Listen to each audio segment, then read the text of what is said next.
In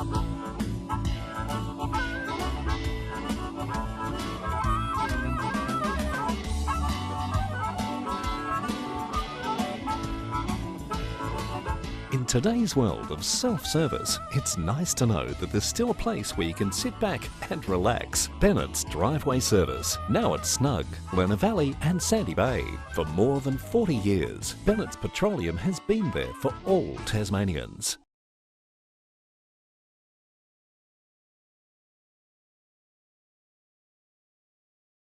Cricket and Australian rules football have predominantly been dominated by men. Every weekend we've turned up in our droves and watched our heroes, like here at Bellerive Oval in Hobart, Ricky Ponting and David Boone in the summer, Matthew Richardson in the winter. But the times are changing and we're seeing an evolution in sport. And finally, just finally, women are having their day in the sun. They beat Darcy. Here's the other Darcy, Vesio, Lucas Rod, Davey, lines up and goals!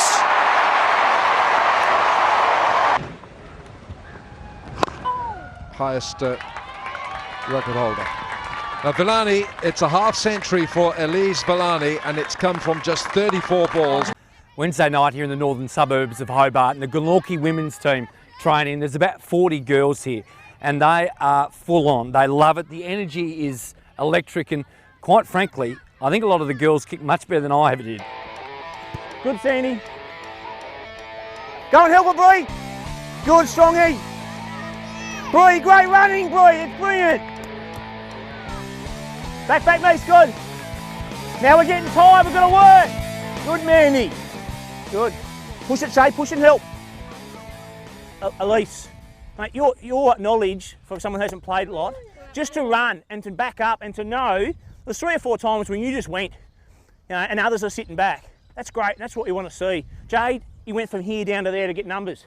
Craig Grace, you've been the coach for 4 or 5 years in this program. Just tell us about the involvement, especially over the last year or two with the girls behind us. Oh, mate, we've probably had, as I said before, we've probably had about 12 girls come in the last 12 months who have played no football. There are netballers, basketballers, athleticism's the key. They're coming in here with all the athleticism. They can run, they can mark, they learn the kicking skills within 2 or 3 sessions. And you mentioned as well there's some soccer girls, there's cricket girls, there's netball girls. They just don't want to play footy. Oh, it's a buzz thing at the moment, and that's the thing we're doing, especially at the Glenorchy Footy Club. We're embracing it. So we had a gala day the other day. We've actually come to this club here at Claremont. Last year we came with no teams. We set up 3 all-girl teams here, which is our platform to the next level. So we had 40 girls registered last year within weeks. This year, out of that under-17 team, there's 6 girls out here training. 3 of those were in the state academy, and look, they're all untapped. They're sort of girls that AFL scouts have said, and I've heard them say in the past, Tassie's untapped at the moment, and it is going to become a really big market because Victoria, Western Australia is where they've been playing for a while, so they know the talent there. They don't know the talent in Tasmania. Sana return catch. Julia Price, in your role as coach of the Tasmania Roar and the Hobart Women's Hurricane, especially this year in the WBBL, the excitement, the enthusiasm, it's just seemed to have gone to another level. Yeah, absolutely. It's and we had such good crowds here as well. We had a lot of standalone games in the WNCL, which we had really good numbers for, but particularly our standalone WBBL games. We had 3,000 or 4,000 people coming along and watching us, and the girls stayed behind and signed autographs, and it's both boys and girls, which is what I find really exciting. Tell us about the environment now and what it was like even at the end of your Test career in those mid-2000s. Yeah, I mean, I was pretty lucky probably. We did still have a really, even though we weren't paid, it was a very professional environment. We had Belinda Clark and Lisa Kitely and Lisa Stalaker and Karen Rolton and some really, really good players back then. So girls that were passionate about the game but just not getting paid. And now we've got girls that can actually make a decision whether they want to play sport as a career or they will go a different pathway and probably drop out of the sport earlier. So that, to me, I think that's the big difference, is you're actually able to have those opportunities to be a full-time sports person if you really want to. Umpire Hayden Nielsen gets the 1986 Cascade Bogues League Grand Final underway, and Sandy Bay, who won the toss, immediately into action. Former Hawthorn and Sandy Bay champion Andy Bennett played football from the lush surroundings of the MCG to grand finals here at Australia's oldest ground, Nth Hobart Oval. Bennett, now a long-time school principal, has been watching the rapid rise of women's sport and is excited about what the future holds. you know, it's part of the women's movement, if you like. It's got to be seen as that. There's always been, you could run parallels around women in employment, women in power positions, senior positions. I understand the need for it and why it's taken on. You just can't exclude half of our population for anything. And why would you want to do that? But if you asked me when I was back having a kick back at Glenferrie, no, it just wasn't on anyone's agenda. There was women's sport and there was bloke sport. There was whole arguments around, even in professional sport, where women should be paid the same money as men. You know, there was little inklings around that. So it's a long way from there. So suddenly it's not just the boys having kick to kick or playing cricket. Yeah. Tell me about that. Yeah, well, to be honest, the girls have always wanted to do it. You know, it was a false construct that all of them, you can't do it. And they probably did when they were little kids muck around. There was just no thought that you didn't play it. It was just the social conditioning or the social construct that went with it that took girls out of it, but it was accepted it was always going to happen. So in my world, girls always want to have a kick around of something, but then at some stage it was taboo. But nowadays it's not on. So we have a lot more girls talking about playing all sorts of sport, particularly football. And now I was having a conversation with a couple of young ladies. They were young ladies in my school late last week about the teams they're in. They're trying out for the Sorrel women's team, and they talk about their ambitions to play for the state and their pathway, and they're very clear about it, and so they should be. So it'll pretty soon become just part of the way we do things. There's a lot of excitement around it now. I hope it's maintained. I think it will be, because it's the right thing to do. Cult performance to get things started in the NAB AFL Women's competition. It's the Blues at home with the opening set of 4 points. Sabrina, I haven't met you before, but I've watched you train tonight with your mates, and you guys are having some serious fun out there, aren't you? Yeah, absolutely. Like, I come here after work and it's just, it's all fun. Like, it's serious, but these girls are like my best mates, so yeah. And I think just talking to the coach before, you've got a real dream now, and you've seen what's happened on TV to play in the big time. So yeah, I've been playing since about 5 or 6, and I just want to make it. But this year I've kind of taken a step back with training, and I've just focused more on having fun, I guess, and just focusing on improving myself and getting the team up to maybe like a grand final or something. And yeah, it's still serious, but I guess I've added that fun factor in there too. So hopefully that gets me somewhere, but see what happens. So. And you say that for you and your mates. It must be so different now. Here we are a couple of years in, it's been on television 2 years ago. This year it's gone to another level. That must inspire you. Yeah, it's pretty exciting. Like, it's all a bit surreal, I guess. Like, you go on TV and on the weekends and there's like women playing football. I mean, you never thought you'd see the day, really. Like, so yeah. What's your goals for this year? Oh, geez, I don't know. Just have fun, just be the best footballer I can be. Get the team maybe a grand final, that'd be pretty good. So, yeah. Wandering, try to find the perfect time.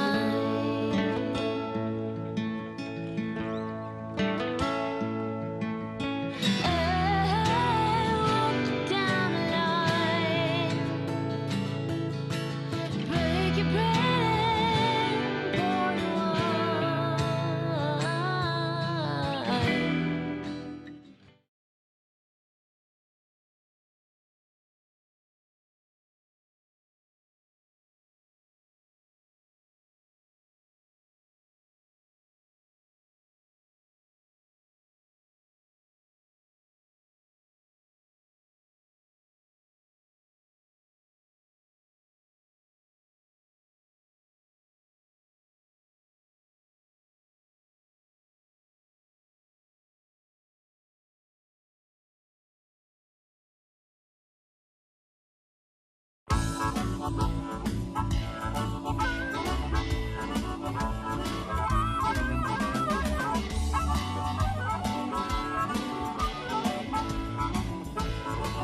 In today's world of self-service, it's nice to know that there's still a place where you can sit back and relax. Bennett's Driveway Service, now at Snug, Lenna Valley and Sandy Bay.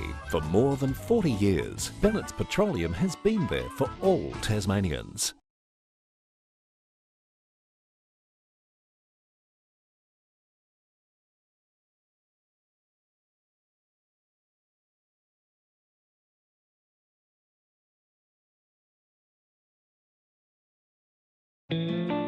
Wandering, try to find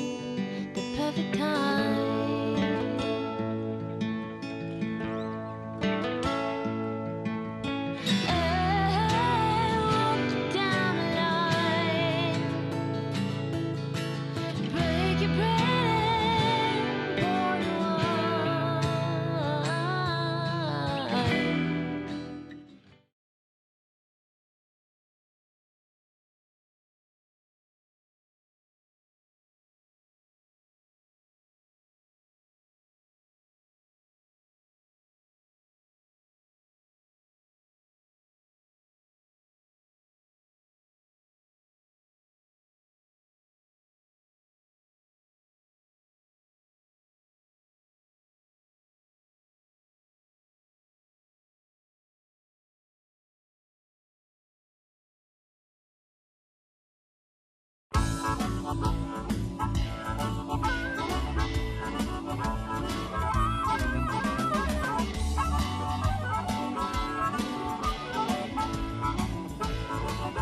today's world of self-service, it's nice to know that there's still a place where you can...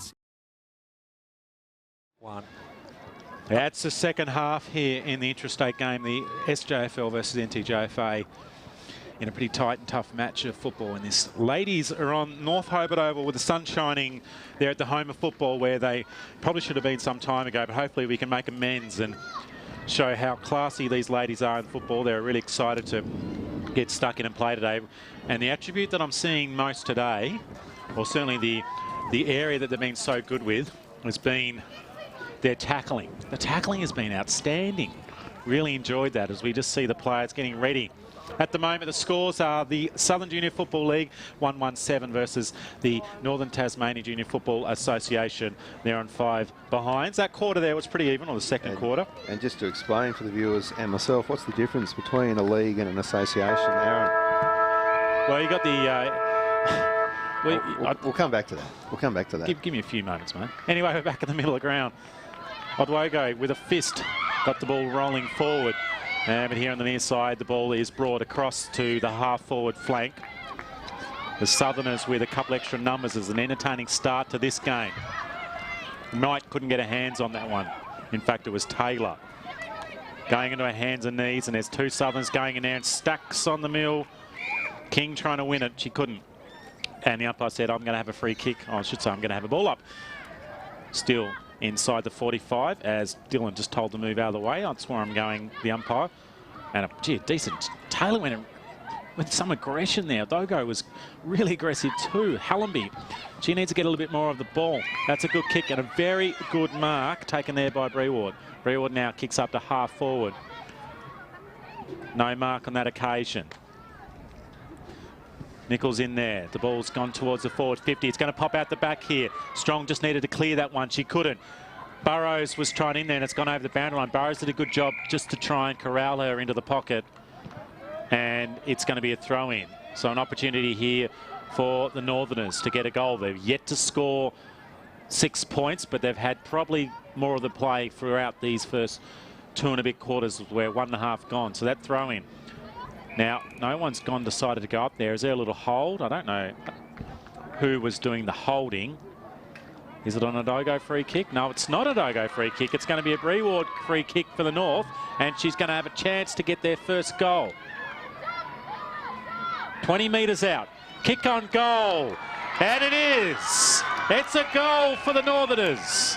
Celebrations all round as the players come in to congratulate Breward. The number 14 got the free kick, and a tremendous shot as that ball was kicked from around about 20 metres straight over the umpire's cap. And look at the excitement here in the Bennett's Petroleum replay. Hallenby liked it, as did a lot of the other players from the North. And now they've got the lead back.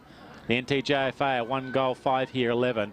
And the Southern Junior Football League, 1 goal, 1-7 early on. I was going to make the comment that she just needed to take a few more paces in the build-up and the run-up. But what would I know? She kicked it straight through the middle. Yeah, we don't know anything. These ladies have been playing footy. Some of them are only 12 months. And we're just seeing how good they are at actually contesting in the game. And certainly their effort's fantastic as Olms gets the ball forward for the South. Good contest there from about 20 metres out. Opportunity to get a responding goal here through Smith. Got clearing kick. It just goes out of bounds in front of Griffiths. And it's around about 10 metres around in the right forward pocket here towards the Letitia Street end of the ground, the domain end of the ground. Sun shining across half the ground. Lush surface at North Hobart. Had a rugby game here early in the year, and I think the rugby players said it was the best surface that some of them ever played on anywhere in the world, including in Europe. Knight couldn't win it, goes onto her knees, is tackled, and it's going to be a ball up here in a dangerous spot. That's a fair statement. Yeah, there was a couple of players from the Storm who said this is the best surface we've ever played on anywhere in the world. Wow. Hidalgo, Taylor. Taylor's been great. She's been one of the better players for the North. Look out for her in years to come. She might even be an opportunity for a draft down the track. She's been that good. Popping out was King with a handball.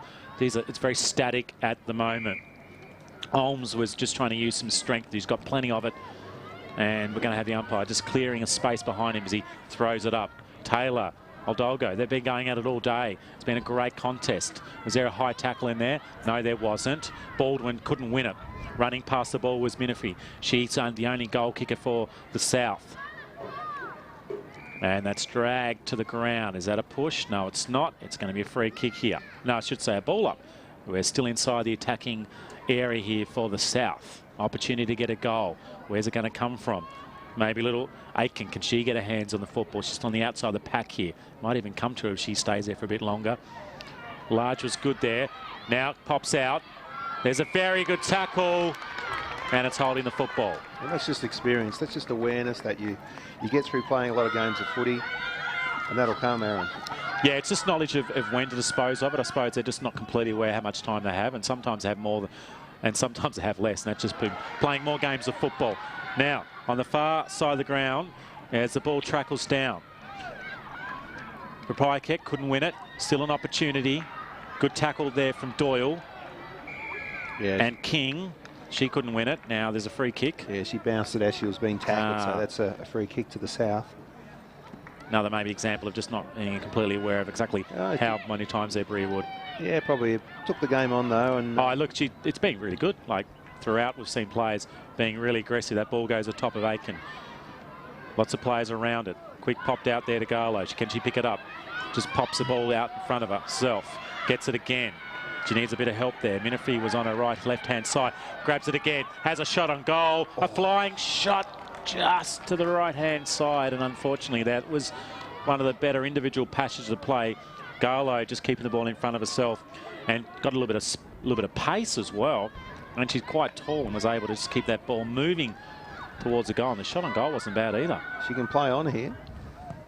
Nobody on the mark there for the South. Wow, it's a big climb from behind. The Southerners had the numbers around this one.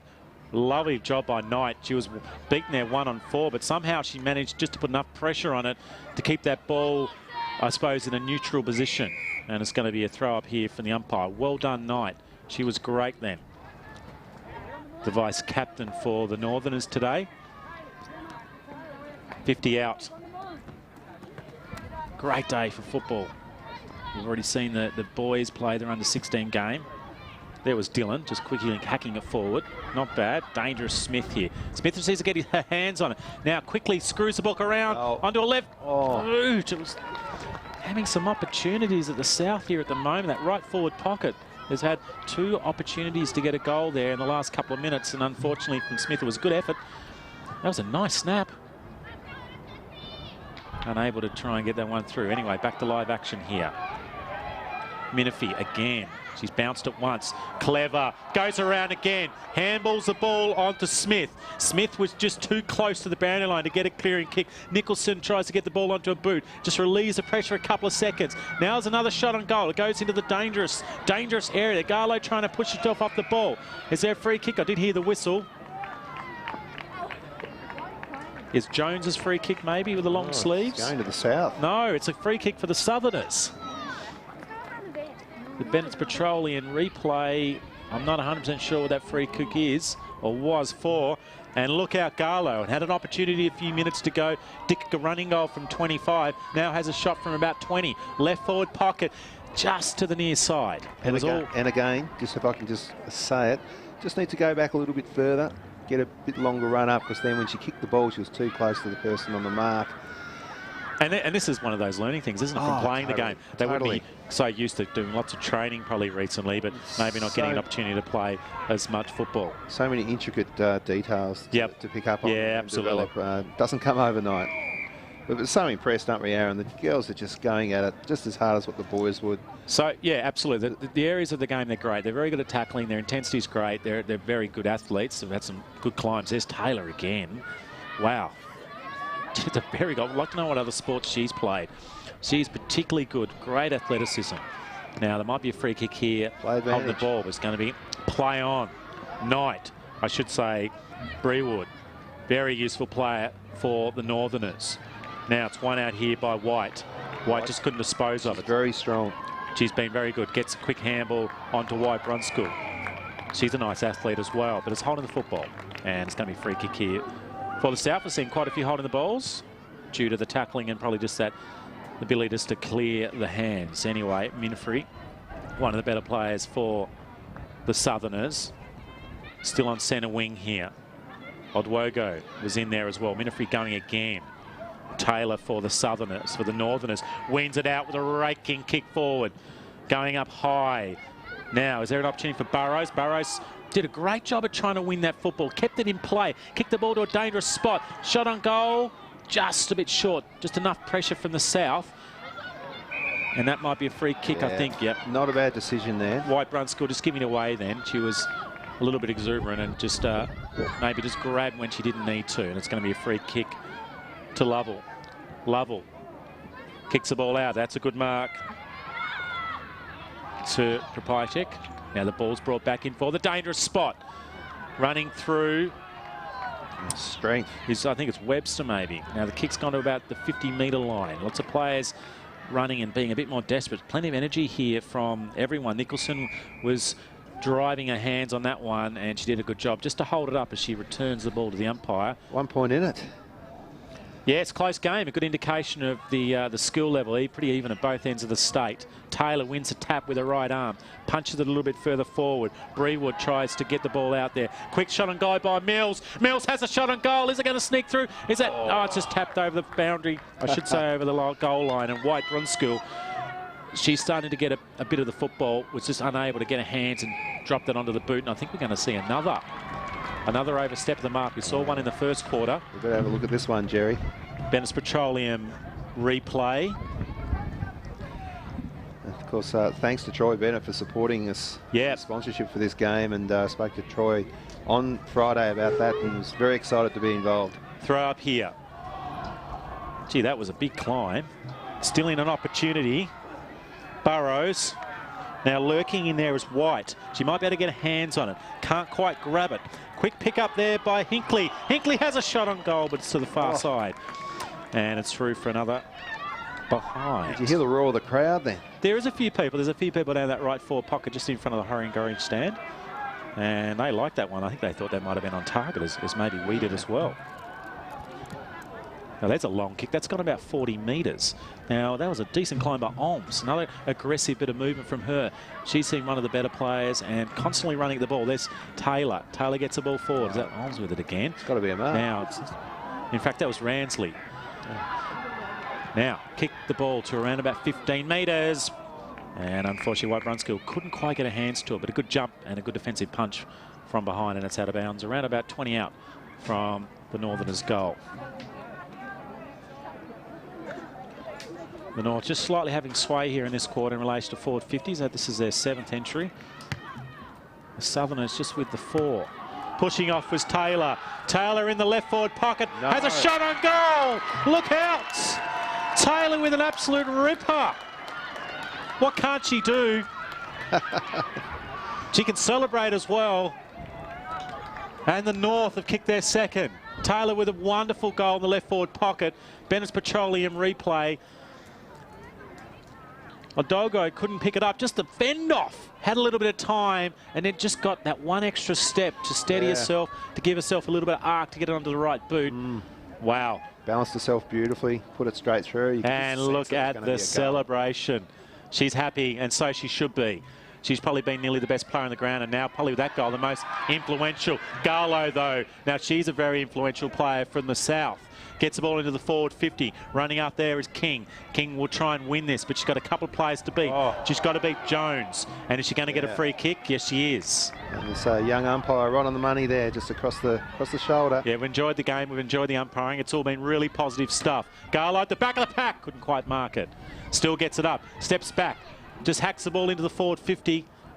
And it goes to the left-hand side. And can the Northerners clear this? They've got a few opportunities now. Dad.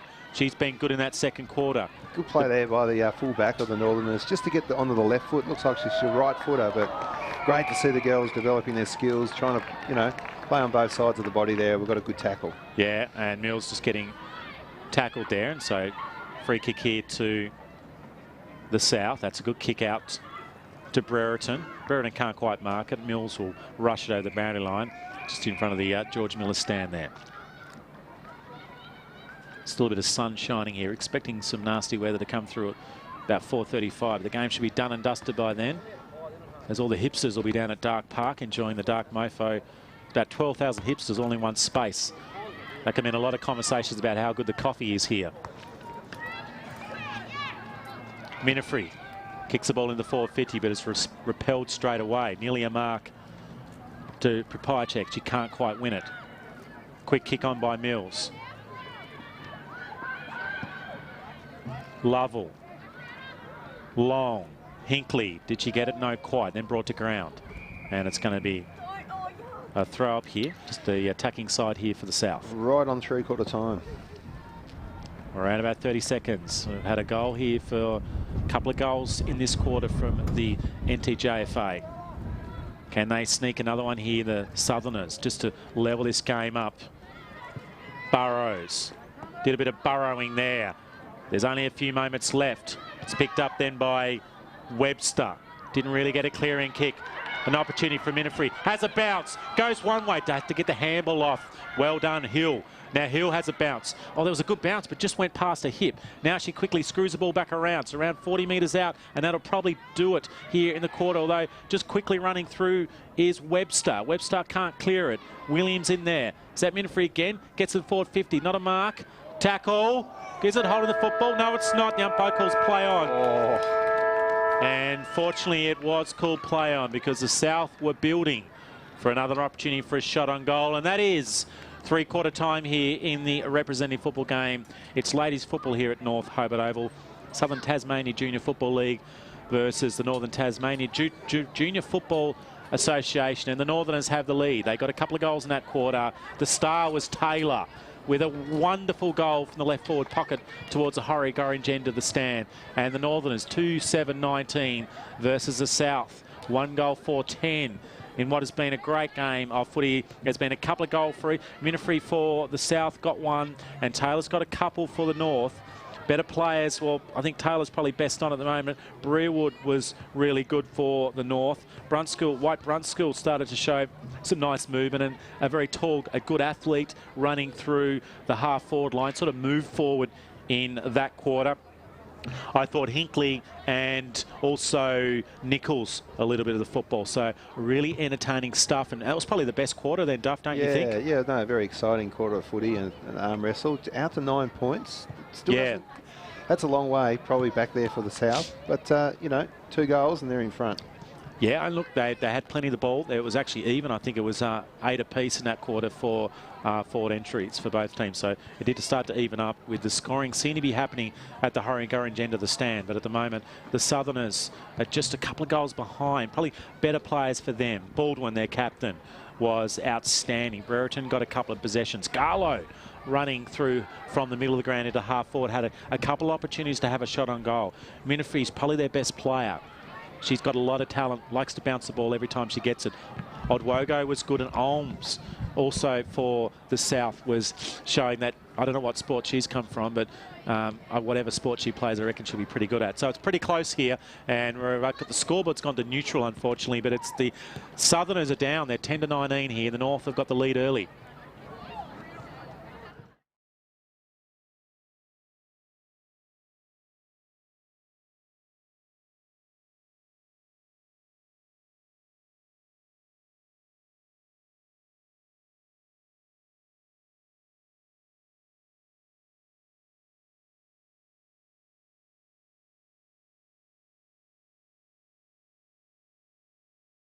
Find the perfect time.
In today's world of self-service, it's nice to know that there's still a place where you can sit back and relax. Bennett's Driveway Service, now at Snug, Lenna Valley and Sandy Bay.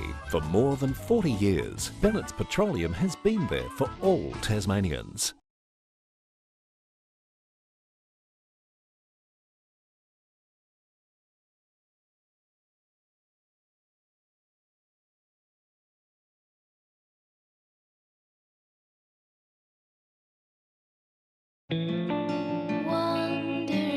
Wandering, try to find the perfect time.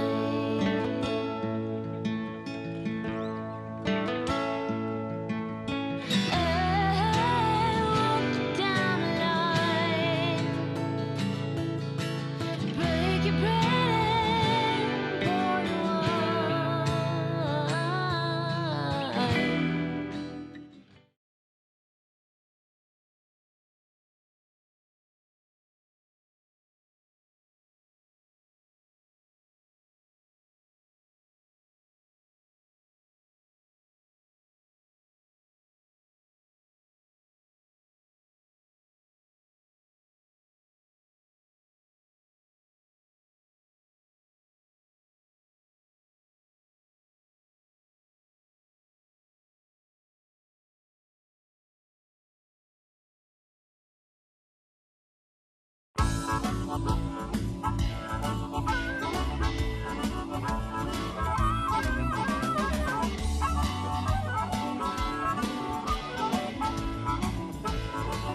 In today's world of self-service, it's nice to know that there's still a place where you can sit back and relax.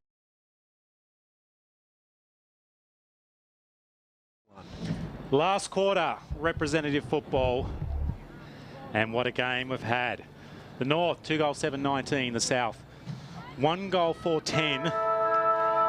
As the siren blasts across North Hobart Oval. There's representative football here, under 16 ladies. Taylor again. She might better run onto this one and actually pick it up, but she can't. Contested ball there. Sounds like you went out to the huddles there. How was it? A quick run out. I've just climbed up the Peter Sharp Tower here. Oh, Peter Sharp Tower. Yeah, I'm just taking my breath back. It was probably about an 80-metre jog. It wasn't very far. Some of these ladies have run a lot more than I have today. Dad was trying to win that one. Can't get it.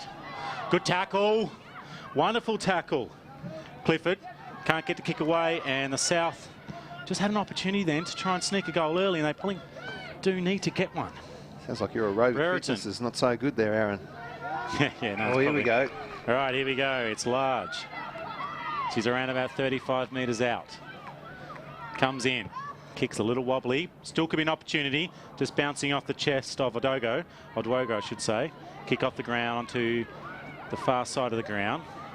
Running after it is Nicholson.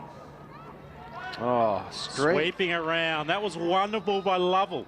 Got a little bit of the ball in the third quarter, Lovell. That ball smothered off the boot, and it's now clearing kick out to centre wing. Great defensive effort. We better get a replay on all that there. That was a great effort by both teams, both players. Lovell won it. Spun around. Look at that. Look at the smother. Yep.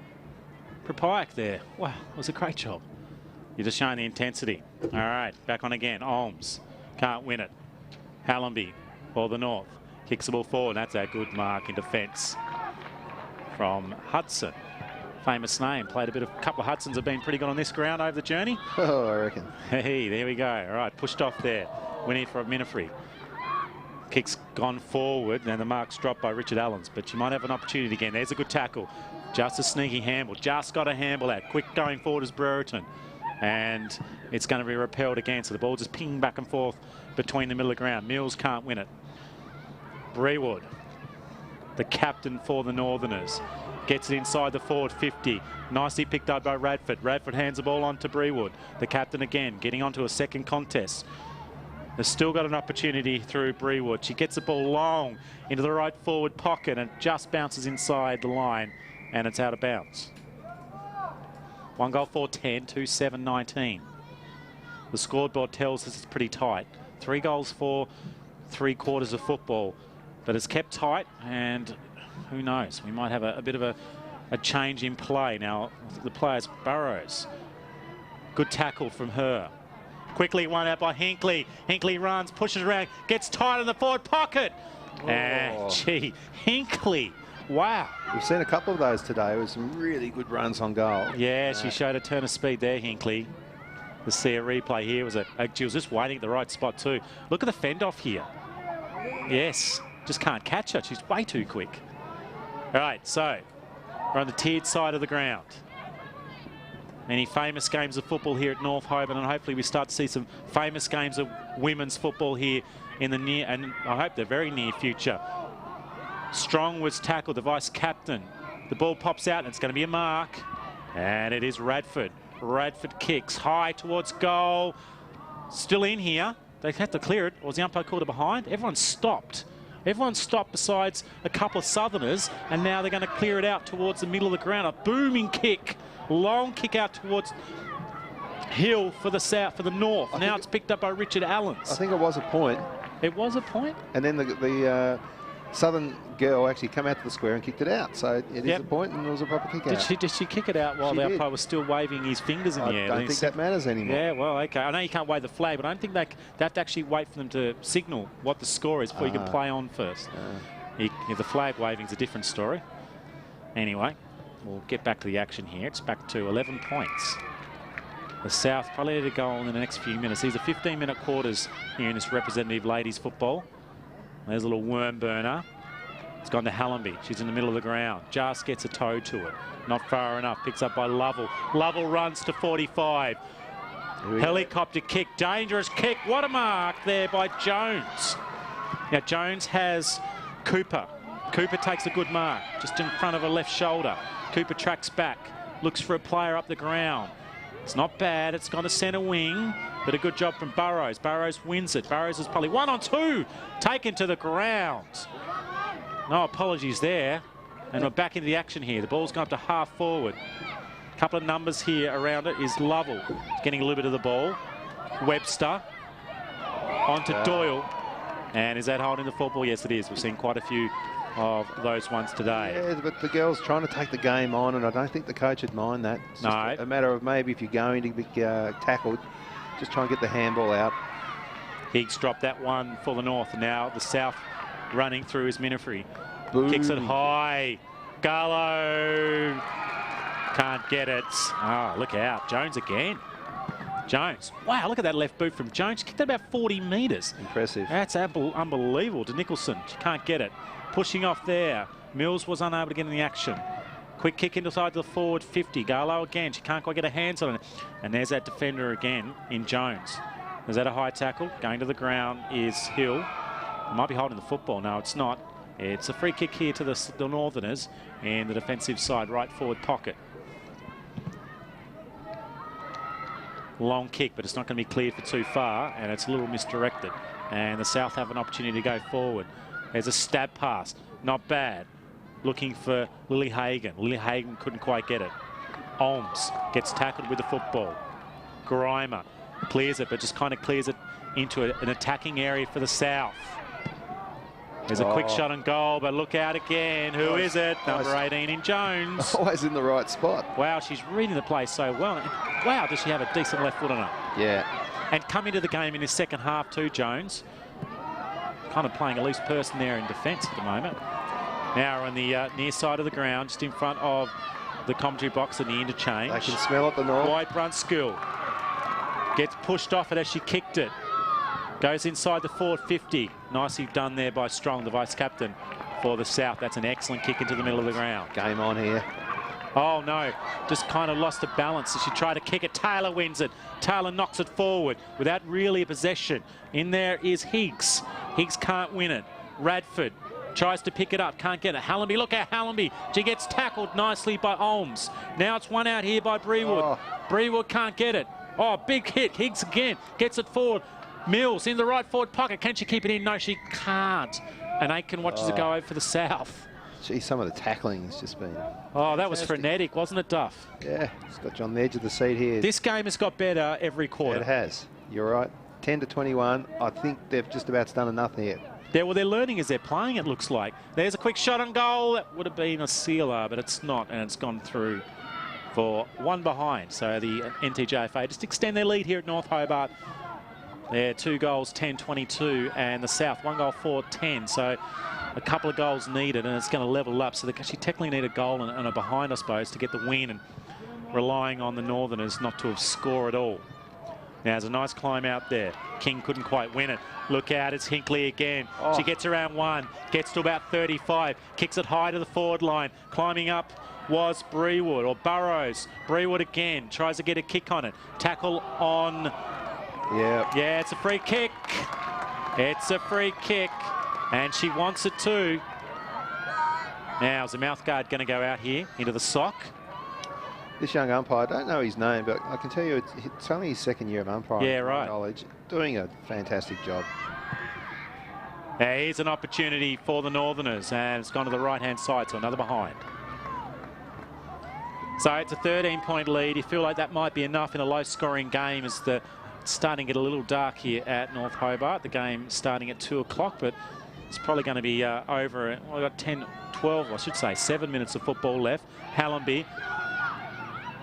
Crooks, I should say, that's King. Kicks up. Look out, marked by Higgs. And a bit of celebration from Higgs as well. She screamed in delight, and she's going to have a shot on goal here. Higgs to seal it for the North. She does. The North jump out to 3+ goal lead here. Footy's the winner. And Higgs was in the right spot at the right time. And it was King driving it. And it got to that lady Hallenby. Always around the pack, always there.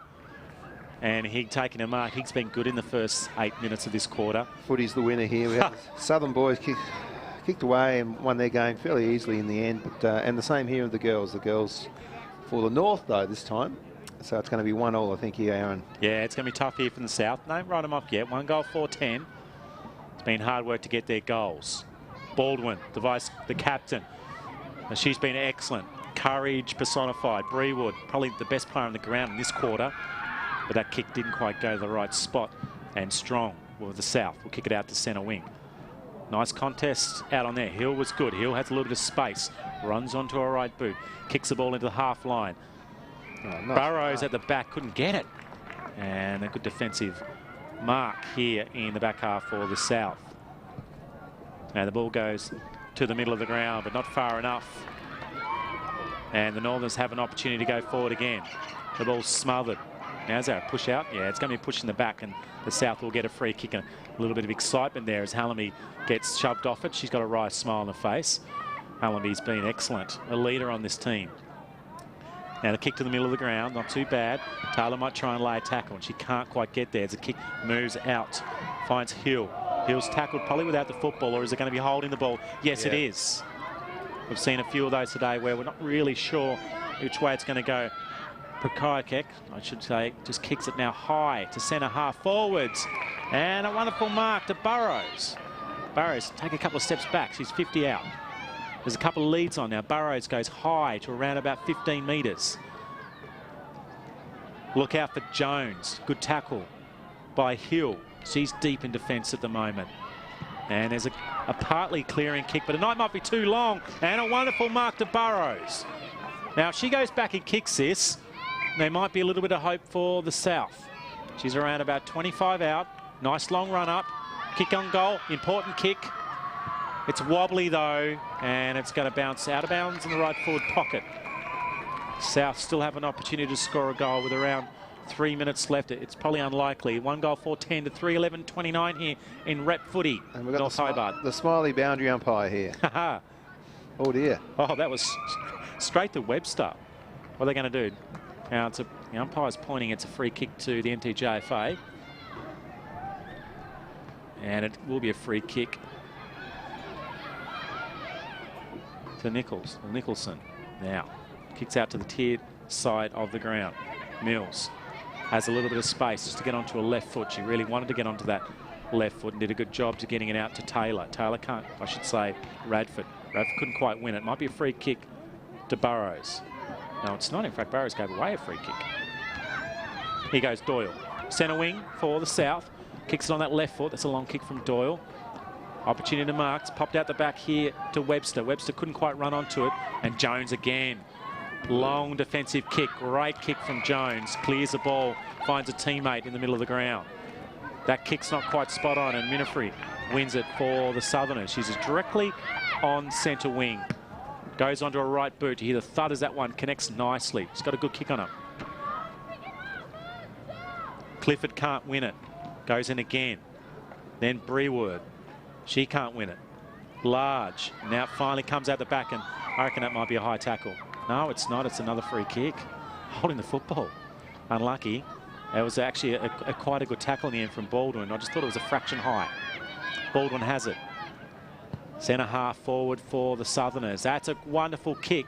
Not quite marked by Dylan. Dylan tries to go in again, and there's been a call here from the umpire, and it's a free kick to the Northerners, and it's won there by Taylor. Taylor, nice short kick.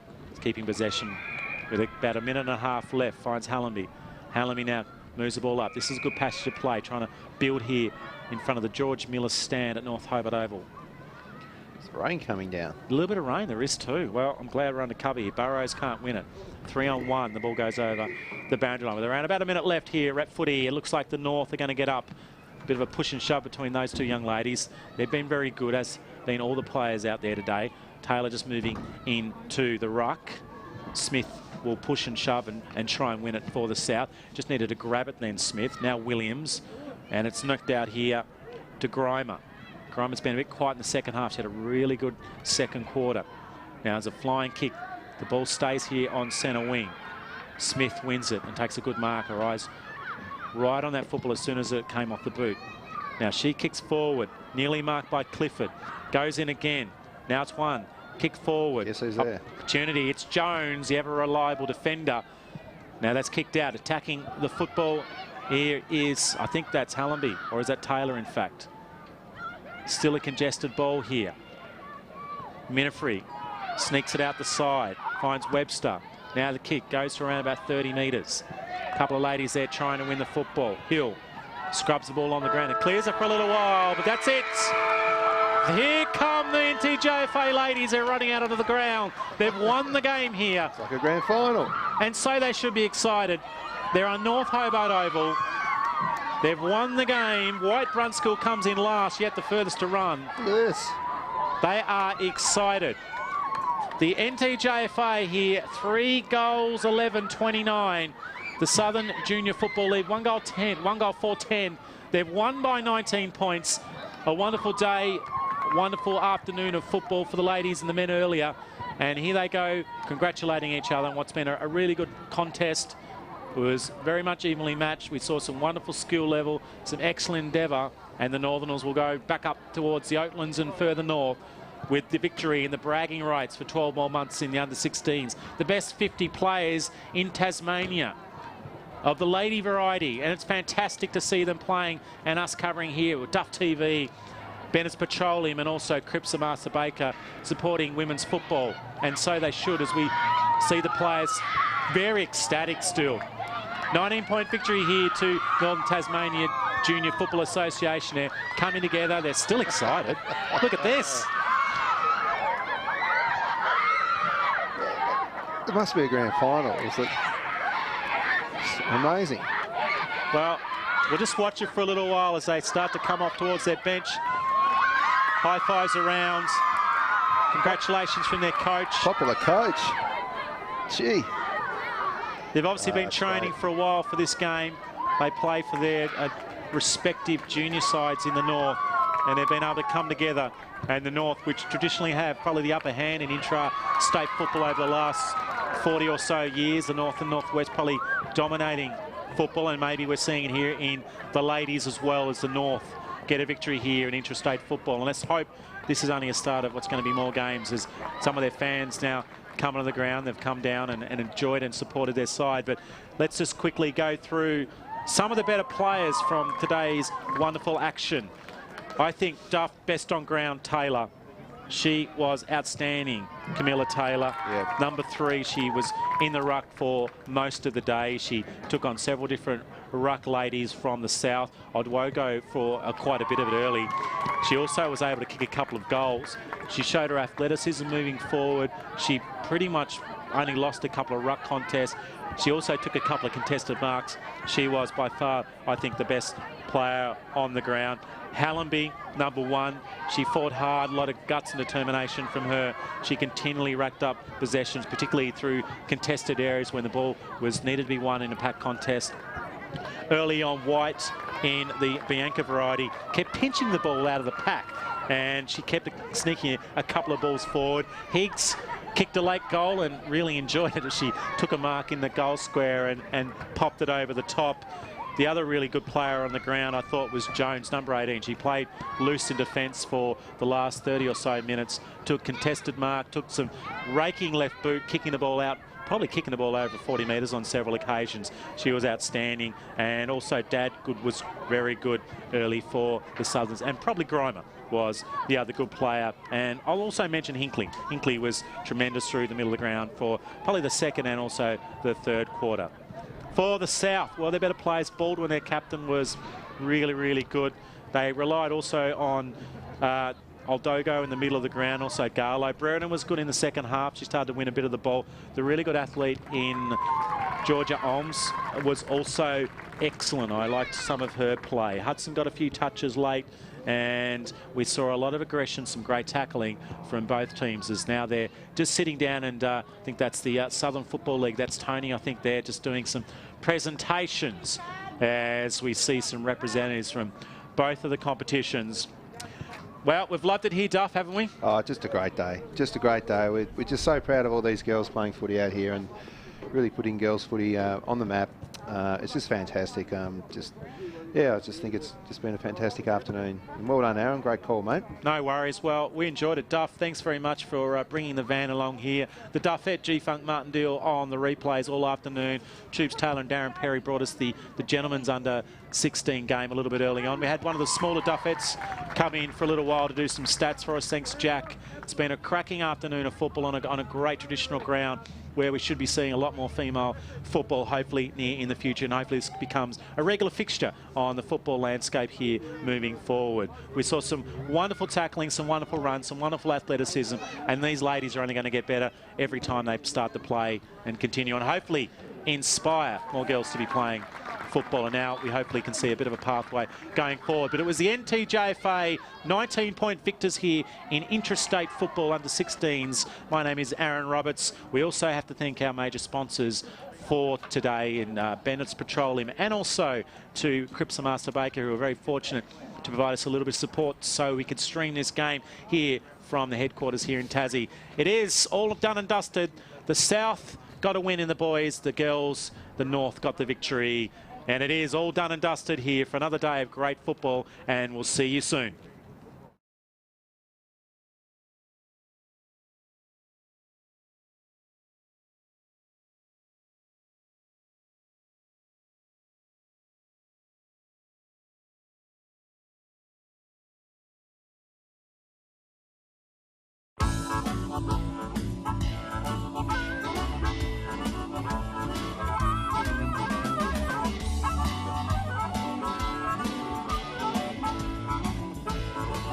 In today's world of self-service, it's nice to know that there's still a place where you can sit back and relax. Bennett's Driveway Service, now at Snug, Lerner Valley and Sandy Bay. For more than 40 years, Bennett's Petroleum has been there for all Tasmanians.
In today's world of self-service, it's nice to know that there's still a place where you can sit back and relax. Bennett's Driveway Service, now at Snug, Lerner Valley and Sandy Bay. For more than 40 years, Bennett's Petroleum has been there for all Tasmanians.